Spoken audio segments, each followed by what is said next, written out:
இருக்குது. தண்ணி கேட்டா கொண்டு வர மாட்டானே.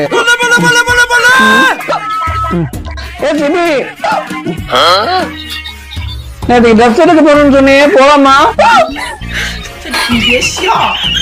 ட்ரெஸ் எடுக்குமா? போலாமே. போலாமா? ரெடியா? என்னங்க நிக்கல் எடுக்குதா? இருங்க தண்ணி இருக்குதானே.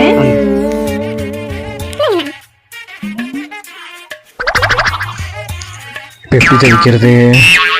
என்னம்மா மழை வரமா இருக்கு? என்ன மழை வேற வருது? சரி விடு, நாளைக்கு நேரத்துல போடுவோம். சரி போ, நாளைக்கே போலாம். ஒரு தண்ணி வாங்கி குடிக்கிறதுக்கு ஃபேமிலி மேன்னா தெய்வம்.